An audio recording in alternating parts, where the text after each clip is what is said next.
सभी माँ बाप ये चिंता करते हैं, ये उनकी एक कोशिश रहती है कि अपने बच्चों के भविष्य को सुधार पाएं। सब सोचते हैं कि बड़े होकर हमारे बच्चे क्या बनेंगे, लेकिन इन्हीं चीज़ों में वो भूल जाते हैं कि आज उनके बच्चे क्या हैं। कभी कभी वो बच्चों को कंपेयर करते हैं उनके सिबलिंग्स के साथ। हर बच्चे की अपनी एक एबिलिटी हो सकती है, कैपेबिलिटी हो सकती है, तो कितना सही होता है बच्चों को, सिबलिंग्स को आपस में कंपेयर करना। आज यही बात करेंगे हम, और उसके लिए हमारे साथ हैं डॉक्टर भावना बर्मी, जो कि चाइल्ड साइकोलॉजिस्ट हैं। आपका स्वागत है हमारे शो में। शुक्रिया। सबसे पहले तो मैं यही जानना चाहूँगी, कितना सही होता है, कितना गलत होता है जब सिबलिंग्स को आपस में कंपेयर किया जाता है? तो देखिए, बड़ी आसान सी बात है, जब कुदरत ने, भगवान ने हमारी पांचों उंगलियां एक बराबर नहीं दी तो पांचों बच्चे या एक या दो बच्चे भी एक दूसरे से मिलते हुए नहीं दिए जाएंगे जी। उससे ज़्यादा ज़रूरी है एज अ पेरेंट हमें ये समझना कि जो हमारा बच्चा है वो बहुत ही स्पेशल है, और उसी स्पेशल एबिलिटीज को हम अगर आइडेंटिफाई कर सके, जो जरूरी नहीं है कि सभी बच्चों में सेम हो, हर एक बच्चे के अपने हुनर है, अपना पोटेंशियल है, उसको हम आइडेंटिफाई करें एज अ पेरेंट, उसको हम मोटिवेट करें कि अपने पोटेंशियल को वो किस तरह से बेटर कर सके। और हर एक बच्चे का ये अलग अलग पोटेंशियल रहेगा, तो हम अपनी जो एक्सपीरियंस है या मैच्योरिटी है, और उससे हम बच्चों को जब देखते हैं तो एक बड़ा बैलेंस नजरिए से देखना चाहिए, ताकि कंपैरिजन्स तो बिल्कुल भी ना हो, और यदि हम कंपैरिजन कर भी रहे हैं तो बेस्ट इज एक दूसरे के सामने वो कंपैरिजन ना करें, और यदि करें भी तो वो बहुत एक मोटिवेशनल कंपैरिजन ही होना चाहिए, मोटिवेशनल कंपैरिजन होना चाहिए। और जैसे कि डॉक्टर भावना बर्मी ने बताया कि सभी पेरेंट्स को ये समझना चाहिए कि उनका बच्चा अपने आप में स्पेशल है, कुछ खास है जो उसमें है। हो सकता है आपका एक बच्चा एकेडमिक्स में अच्छा हो, दूसरा नहीं हो, लेकिन यकीनन कोई ऐसी फील्ड होगी जिसमें वो बहुत अच्छा होगा, तो आप कोशिश करें कि उसकी उस कला को, जो भी उसके अंदर वो एबिलिटी है, उसको और भी निखार पाएँ। एक चीज़ और होती है डॉक्टर भावना, जो मुझे लगता है कि पेरेंट्स ज़्यादातर गलती इसीलिए करते हैं क्योंकि अपने बच्चे के नेचर को, अपने बच्चे की जो जिस तरह का वो बच्चा है वो पहचान ही नहीं पाते हैं। उन्हें लगता है कि सब कुछ एक जैसा है, सब बच्चों को एकेडमिक्स में अच्छा होना चाहिए, स्पोर्ट्स में अच्छा होना चाहिए, या हर बच्चे को मिक्सअप होना चाहिए। तो बच्चे के नेचर को पहचानना, उसे आइडेंटिफाई करना कितना ज़रूरी होता है? बिल्कुल, आप ठीक कह रही हैं। आजकल हमारी एक जो स्पेशली अर्बन इंडिया की सोच हो गई है पेरेंट्स की, वो हो गई है एक परफेक्शनिस्ट सोच, और वो यही चाहते हैं कि हमारा बच्चा भी एक परफेक्ट 10 निकले, वो बहुत ही अच्छा एकेडमिक्स में हो, बहुत ही अच्छा एक्स्ट्रा करिकुलर में हो, बहुत ही अच्छा डांस, ड्रामा, पेंटिंग में हो, और उतना ही अच्छा वो स्पोर्ट्स में हो। तो एक ये जो परफेक्शन का टेम्परामेंट वो अपने बच्चों के ऊपर डालना चाहते हैं, एक तो that is completely out of reach, और उससे एक्सपेक्टेशंस इतनी ज्यादा हो जाती हैं बच्चे को अपने आप से कि जो उसका भी बेस्ट है वो भी नहीं परफॉर्म कर सकता, क्योंकि वो एंग्शियस हो जाता है, और जब भी हम एंग्शियस हो जाते हैं हमारी परफॉर्मेंस और पोटेंशियलिटी कम हो जाती है। सो वेरी इंपॉर्टेंट कि हर एक बच्चे का जो हुनर है, जो उसकी पोटेंशियलिटी है, उसको हम समझें, और उसको समझते हुए उसको हम आगे बढ़ावा दें। बिकॉज वेरी राइटली सेड, ये नहीं है कि अगर बच्चा इंट्रोवर्ट है तो वो अच्छा है, या एक्सट्रोवर्ट है तो वो बहुत अच्छा है। हर एक टेम्परामेंट अपनी अपनी क्वालिटीज के साथ आता है। बिल्कुल, हर इंसान अलग बड़ी स्पेशल है और बड़ी सुंदर है, और जब हम उसमें सुंदरता देख सकते हैं तो एक सुंदर बीइंग, एक अच्छा ही अच्छा जिंदगी में होना शुरू हो जाता है। बिल्कुल। चलिए अंजू जी से बात करते हैं, जो दिल्ली से हमारे साथ जुड़ गई हैं। जी अंजू जी, बताइए क्या है आपका सवाल? हाँ जी, मेरा बेटा जो है 12th क्लास में आया है जी, और उसको क्या है, वो ना अपने आप को फाइंड आउट नहीं कर पा रहा है कि उसमें क्या क्वालिटीज है जी। तो इसके लिए मुझे ऐसा लगता है कि उसे कैरियर काउंसलिंग की जरूरत है, तो लेकिन मुझे कोई मिल नहीं पा रहा है ऐसा कोई प्रॉपर जो उसे ठीक गाइड कर सके जी। तो मुझे उसके लिए क्या करना चाहिए? अगर उसको नहीं फाइंड आउट, इसलिए वो गलत रास्ते पे भी जा रहा है, क्योंकि सब उसे कहते हैं नंबर उसके कम आ रहे हैं जी। तो इस वजह से आप बताइए फिर मुझे क्या करना चाहिए, और एक नंबर भी चाहिए मुझे कैरियर काउंसलिंग का जो उसे गाइड कर सके। जी अंजू जी, तो अंजू जी जैसे कि बता रही हैं कि उनके बेटे 12th में हैं, लेकिन अपने आप को नहीं पहचान पा रहे हैं, नहीं समझ पा रहे हैं कि क्या अच्छा है उनके लिए, और पढ़ाई में क्योंकि बहुत अच्छे नहीं हैं या किसी वजह से अच्छा नहीं कर पा रहे, तो शायद कुछ गलत चीज़ों में भी वो पढ़ रहे हैं। बिल्कुल अंजू जी, बड़ा ही जायज़ कंसर्न है, और बहुत सारे पेरेंट्स का इस उम्र में ये कंसर्न आ जाता है। कहीं ना कहीं अगर ये कंसर्न 2 साल पहले शायद आया होता तो वो और भी बेहतर होता, क्योंकि इस समय 12th में उन्होंने एक अपनी स्ट्रीम ले ली होगी। अब बड़ा ज़रूरी है ये समझना कि वो जो स्ट्रीम उन्होंने ली है, वो साइंस की हो, कॉमर्स की हो या आर्ट्स की हो, वो उनकी पसंदीदा या पोटेंशियल के हिसाब से स्ट्रीम है कि नहीं। क्योंकि कई बार जब हमारा एप्टीट्यूड फर्क होता है जो हम ले लेते हैं, तो उसकी वजह से हमारी परफॉर्मेंस में या एकेडमिक्स में डिक्लाइन आ जाता है जी। तो बच्चे को इस समय भी अगर हम समझ पाएं या समझा पाएं तो it is very very good. तो जैसे अंजू जी सोच रही हैं, वो बिल्कुल हमें फ़ोन कर सकती हैं और हम उनको करियर काउंसलिंग के काफ़ी सारे नंबर्स भी दे देंगे जहाँ पे वो उनको लेके जा सकती हैं। तो ये तो हो गई एक्सटर्नल हेल्प की बात। इंटरनली वो अपने बच्चे के साथ बैठ के एक बड़ा सिंपल स्वॉट एनालिसिस होता है, जिसको हम कहते हैं स्ट्रेंथ, वीकनेस, अपॉर्चुनिटीज और थ्रेट्स। तो अंजू जी, आप कोई न्यूट्रल सिचुएशन पे, कोई न्यूट्रल जगह पे अपने बच्चे के साथ बैठ जाइए और उसको इन्फॉर्म्ड चॉइस देते हुए वो क्या समझता है उसकी स्ट्रेंथ्स हैं, उसकी वीकनेसेस हैं, weakness not as an weakness but area of improvement है, क्या उसके पास अपॉर्चुनिटीज हैं और क्या उसके पास थ्रेट्स हैं, उसको बैठ के सुनिए।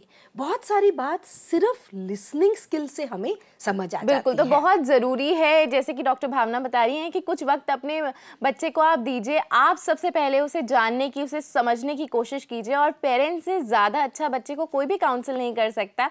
करियर की बात है तो ज़रूर आप किसी करियर काउंसलर से संपर्क करें, लेकिन ये बहुत ज़रूरी है कि आप खुद अपने बच्चे को समझने की, उसे जानने की कोशिश करें। जयश्री जी हमारे साथ जुड़ गई हैं मुंबई से, उनसे जानते हैं क्या है उनका सवाल। जी जयश्री जी बताइए। जी नमस्ते, मुझे पूछना था कि मेरा बेटा 4 ईयर ओल्ड है और जैसे कि ये टाइम अभी उसे सिबलिंग की बहुत जरूरत रहती है, लेकिन उसे सिबलिंग नहीं है, तो उसको कैसे समझाया जाए कि even if he doesn't have a sibling तो वो कैसे अपने आप को बिजी रख सकता है, या थोड़ा सा गाइडेंस चाहिए था। जी, जैसे कि कहते हैं only child is lonely child, तो शायद ये वही सिचुएशन है कि अकेले हैं बच्चे तो वो परेशान होते हैं, सिबलिंग नहीं उनके कोई वजह हो सकती है। कैसे पेरेंट्स सपोर्ट कर सकते हैं, समझा सकते हैं? बिल्कुल, एक तो ये जो सेइंग है ये अब काफी हद तक ऑब्सोलीट हो गई है, क्योंकि अब जो लोनली चाइल्ड है, हमारा गवर्नमेंट का भी यही नारा है कि हम दो हमारा एक। तो अगर हम एक बच्चे की परवरिश कम्युनिकेशन चैनल्स को खुला रखते हुए करते हैं तो कभी उसको अकेलापन इतना लगेगा नहीं। अब कम्युनिकेशन चैनल होता है सबसे पहले क्वालिटी टाइम स्पेंड करना माँ और बाप का बच्चे के साथ, ताकि उसको एक ऐसा कंफर्ट जोन मिल जाए या एक सिक्योरिटी ब्लैंकेट मिल जाए कि उसको बहुत ज्यादा बाहर जाने की जरूरत ना पड़े। और धीरे धीरे पेरेंट्स को बच्चे को इनकरेज करना चाहिए कि घर के बाहर जो उसके नियर और डियर वंस हैं या उसके जो फ्रेंड्स हैं उनके साथ भी मिलना जुलना उसको इनकरेजमेंट देनी थोड़ा सा सोशलाइज करना सिखाना चाहिए। कम्युनिकेशन बच्चों को घर बुला सकते हैं, उसको बच्चों के घर लेके जा सकते हैं, आउटडोर एक्टिविटीज करा सकते हैं, हॉबी क्लासेस करा सकते हैं। तो ऐसे में बहुत सारे और बच्चों के साथ उसकी इंटरेक्शन होगी, उसकी कम्युनिकेशन होगी और ये जो खालीपन है वो काफी हद तक दूर हो जाएगा। और घर पे भी बहुत अच्छे फ्रेंड्स होते हैं, जैसे बुक्स, उसकी आदत डाल सकते हैं। 4 इयर्स का है तो छोटी छोटी पिक्चर बुक्स वो पढ़ना शुरू कर सकता है। कंप्यूटर्स का सहारा लेके, इंटरैक्टिव गेम्स हो गई हैं, उसका सहारा लेके कर सकता है। तो सारे कम्युनिकेशन चैनल्स जितनी जल्दी हम ओपन रखना बहुत जरूरी होता है। तो बहुत जरूरी है कि आप अपने बच्चे के साथ वक्त बिताएं, उसे बिजी रखने की कोशिश करें। अभी नेहा जी जुड़ गई हैं हमसे नासिक से, उनसे जानते हैं क्या है उनका सवाल। जी नेहा जी बताइए। Hello hello. हाँ जी, मुझे ये पूछना है, मेरी बेटी है 5 साल की एंड वो ना लिप बाइटिंग बहुत करती है। Even when she is sleeping unconsciously या कुछ टीवी देखते हुए, पढ़ते हुए भी, व्हेनेवर शी कंसंट्रेट्स या she is even playing in some concentration, she bites her lip. जी, तो आपके सवाल का जवाब हम जरूर जानेंगे डॉक्टर भावना से, लेकिन अभी प्रोग्राम में वक्त हो गया एक छोटे से ब्रेक का, तो आप सभी से मुलाकात करेंगे लेकिन इस ब्रेक के बाद।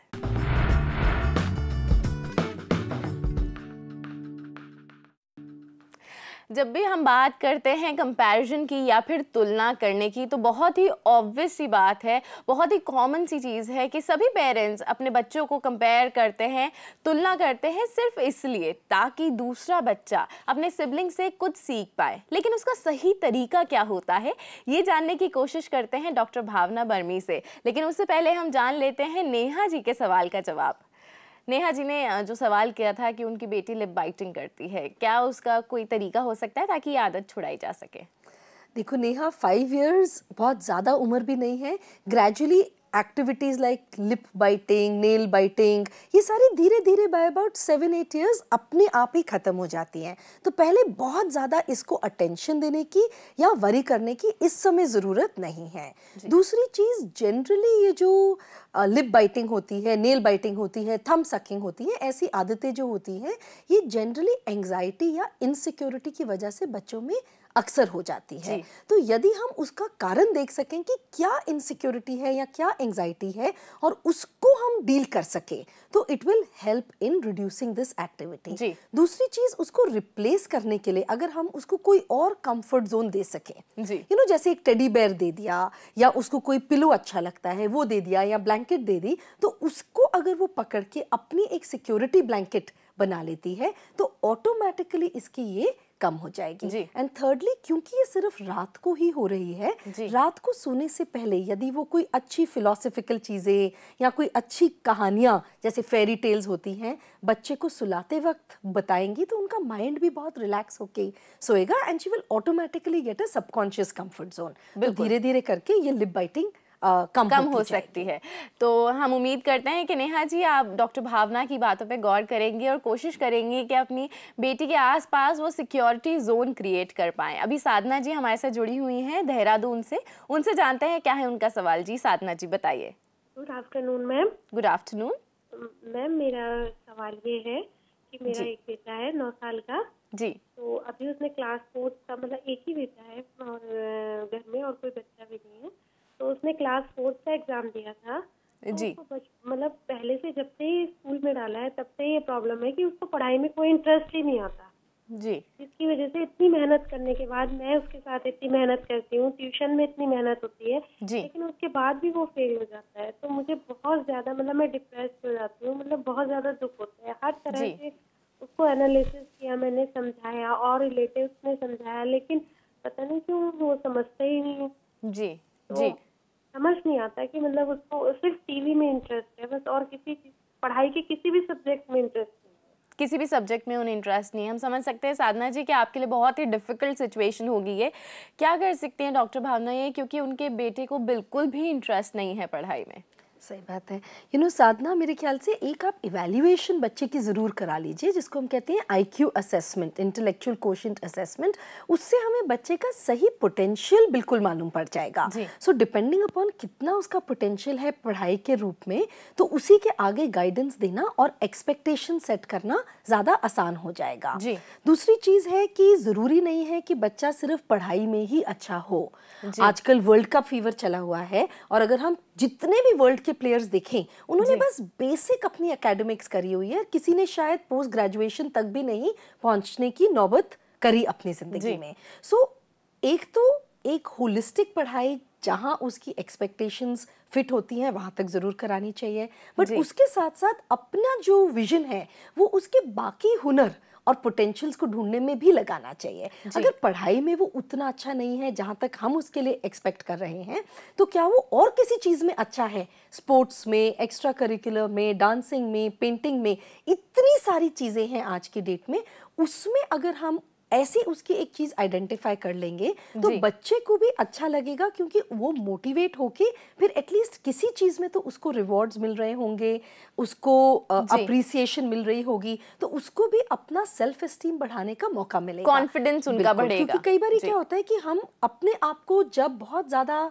डिलिमिट कर देते हैं और ह्यूमिलिएट होना शुरू हो जाते हैं, तो जितना हमारा छोटा भी पोटेंशियल है ना, उससे भी हम नीचे जाना वो भी खत्म हो जाता है। इसलिए बहुत जरूरी है, जैसे कि डॉक्टर भावना ने बताया, कि सबसे पहले वो IQ टेस्ट आप अपने बच्चे का जरूर कराएं और थोड़ी सी ये भी कोशिश करें, ये जानने की कोशिश करें कि आपके बच्चे में और क्या है जो बेहद ही खास है, उसको निखारने की भी आप कोशिश कर सकती हैं। शीला जी हमसे जुड़ गई हैं गाजियाबाद से, उनसे जानते हैं क्या है उनका सवाल। जी शीला जी बताइए।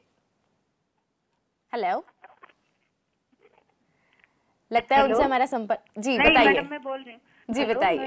जी मैम, मेरा लड़का है 14-15 साल का जी। तो वो जो मानसिक रूप से मतलब बहुत पता नहीं क्यों परेशान रहता है और वो घर से कई बारी मतलब चला जाता है, उसको यहाँ पे जी तो बताइए उसका।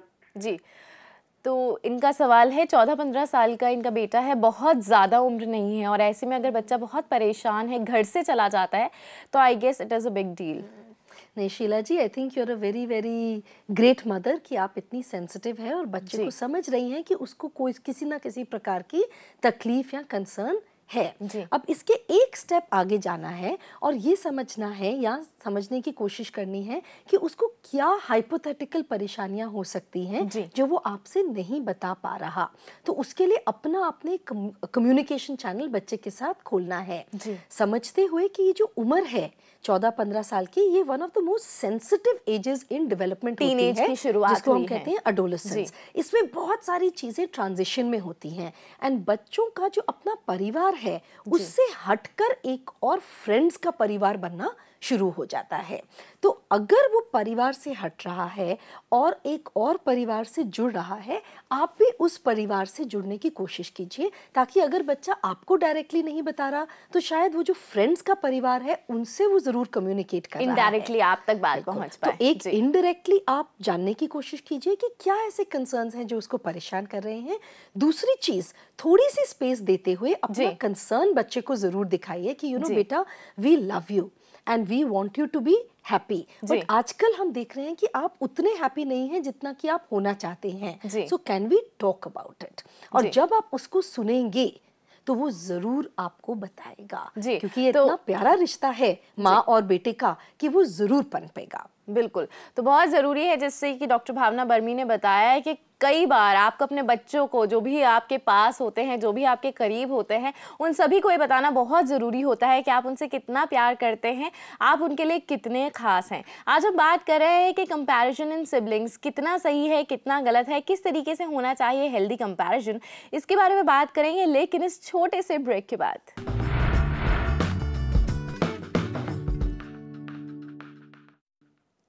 सभी पेरेंट्स चाहते हैं कि उनके बच्चे ज़िंदगी में आगे बढ़ें, हर फील्ड में अच्छा करें, लेकिन पेरेंट्स को ये भी याद रखना चाहिए, इस बात का भी ध्यान रखना चाहिए कि कहीं उनकी एक्सपेक्टेशंस बहुत ज़्यादा ना हो जाएं, कहीं बच्चे की ग्रोथ में वो हिंड्रेंस ना क्रिएट कर दें। आपके बच्चे को आपको स्पेस देनी चाहिए, वो आकाश देना चाहिए ताकि वो ऊंचा उड़ पाए। आज हम यही बात कर रहे हैं डॉक्टर भावना बर्मी के साथ कि किस तरीके से जब आप कंपेयर करते हैं अपने बच्चे को उसके सिबलिंग के साथ, तो बच्चे के अंदर एक हीन भावना भी उससे पैदा हो सकती है। किस तरीके से आप हेल्दी कंपैरिजन कर सकते हैं, आइए जानते हैं डॉक्टर भावना से। जी डॉक्टर भावना, किस तरीके से जो कंपैरिजन है, क्योंकि सिबलिंग्स के बीच में हम कितना भी कहें, पेरेंट्स कभी ना कभी कंपेयर ज़रूर करते हैं और उनकी यही कोशिश होती है कि दूसरे बच्चे को मोटिवेट कर पाएं, तो उस कंपैरिजन को हेल्दी कैसे रखना चाहिए, क्या पॉइंट्स हो सकते हैं जिन्हें ध्यान में रखें? देखिए, सबसे इम्पोर्टेंट पॉइंट तो ये है कि मोटिवेशनल कंपैरिजन के लिए कभी भी दोनों बच्चे या 2-3 बच्चों को सामने रखते हुए कंपैरिजन ना करें। दूसरी चीज़, जब भी एक न्यूट्रल टाइम हो और एक न्यूट्रल जगह हो, तब एक रैशनल और रीजनेबल कम्युनिकेशन से कंपैरिजन्स मोटिवेशन के लिए जो यूज करने हैं वो शुरू किए जाए। बच्चे को ये समझाना बहुत जरूरी है कि सभी बच्चे बहुत स्पेशल हैं। आप भी हमारी जिंदगी में उतने ही स्पेशल हो जितने कि आपके भाई या बहन जरूरी स्पेशल हैं। और क्योंकि हर एक बच्चा बहुत स्पेशल है, हम तभी वाइज बनते हैं जब हम दूसरे बच्चों से सीख सकते हैं। और हर एक बच्चे की स्ट्रेंथ और उनके एरियाज ऑफ इम्प्रूवमेंट, जिस बच्चे को हम मोटिवेट करने के लिए कंपैरिजन यूज कर रहे हैं, उसके सामने रखिए और फिर उसको कहिए, अगर हम दूसरों से सीख लेके अपनी उन्नति कर सकते हैं तो हम उनसे भी ज्यादा इंटेलिजेंट हैं। तो आपको और ज्यादा इंटेलिजेंट और ज्यादा स्पेशल बनना है, तो ये ट्रेट्स आप अपना सकते हैं और ये ट्रेट्स और टेम्परामेंट्स आप कम कर सकते हैं। इसके साथ जरूरी नहीं है कि सिर्फ अपने सिबलिंग्स का ही कंपैरिजन करें। कोई अच्छा रोल मॉडल हो, कोई अच्छे एक्सपीरियंसेस हो, उसके बारे में भी आप शेयर कर सकते हैं। जी, तो ये कुछ बातें हैं जिनको अगर आप ध्यान में रखते हैं तो आप एक हेल्दी तरीके से बच्चे को मोटिवेट कर सकते हैं। हेमा जी हमसे जुड़ गई हैं, उनसे जानते हैं क्या है उनका सवाल। जी हेमा जी बताइए। जी good afternoon ma'am. Good afternoon जी मैम, मेरी डॉटर है 13 ईयर ओल्ड है जी, वो अभी 8th क्लास में है। मैम मेरे को ये पूछना है कि एक तो उसमें ना मैम कंसंट्रेशन की बहुत कमी है जी। वो पढ़ना चाहती है लेकिन कंसंट्रेट नहीं कर पाती अपने आप को। और दूसरी बात है, क्लास में उसमें कॉन्फिडेंस नहीं रहता है, किसी भी क्वेश्चंस बताने में या पढ़ने में कॉन्फिडेंस बहुत कमी है मैम उसमें, सेल्फ जी। कंसंट्रेशन और कॉन्फिडेंस दोनों की कमी है, क्या कर सकते हैं डॉक्टर भावना? ये देखिए, जैसी कंसंट्रेशन बढ़ेगी अपने आप परफॉर्मेंस बढ़ेगी, अपने आप कॉन्फिडेंस आ जाएगा।